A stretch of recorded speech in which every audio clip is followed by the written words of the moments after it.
What's going on, beautiful people of YouTube? It's Universal Fragrances here, and as promised, we have a review of OPUSXIII Silver Oud, and this is from the house of Amouage, of course.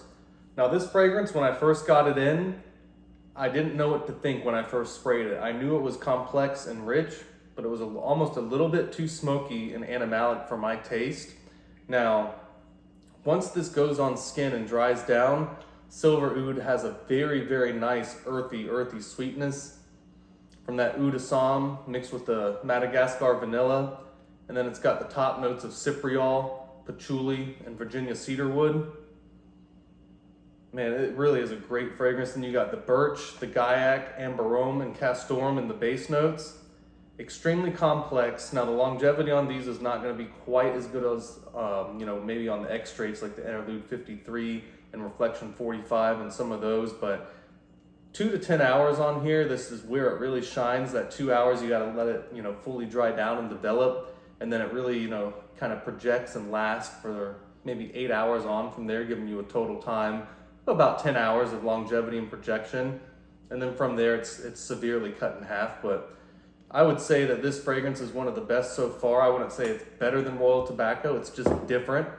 It is certainly in the category, like I said in my short review, of like an Interlude 53, not in terms of how the fragrance itself smells, but just how unique and how intense that the experience is. It's something I've never smelled anything like it.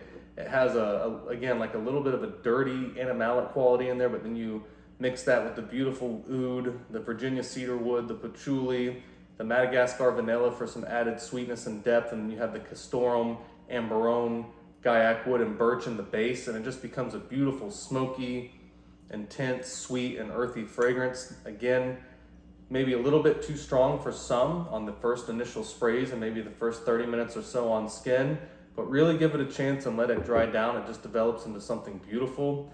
I'm very, very happy that I was able to get a full bottle of this. I think that the Opus series is very special from Amouage. I have not tried King Blue yet, but I do plan on that. The notes look certainly very interesting, and the way Silver Oud and Royal Tobacco have affected me in terms of how I sort of view fragrances from the house of Amouage. I didn't really think they could get that much more intense and deep.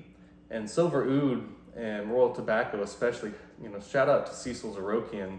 It's probably one of the best perfumers in the world right now, and she has done both Silver Oud, Epic Woman, and Royal Tobacco. So shout out to Amouage, shout out to the great perfumers that kind of make this happen. But if you've been wondering about Silver Oud, it may be something that's smart to get a sample of if you don't like animalic, smoky, earthy fragrances. But if you do like a heavy dose of oud and you love the sweetness and the smokiness that goes along with that, I think Silver Oud would probably be for you. Again, might be safer than spending $300 to $400 to go ahead and get a sample of it just to be sure. But I looked at the notes and I didn't have anything like that in my fragrance collection, other than maybe like an Interlude and some of the other things like that. So it's going to get a lot of action during the cool weather. I don't know, I wouldn't really probably save this for warm weather. I think it would be a little bit too strong for that occasion. So cooler weather, maybe below 60, 70 degrees, this would really shine. That's how I'm going to use it. So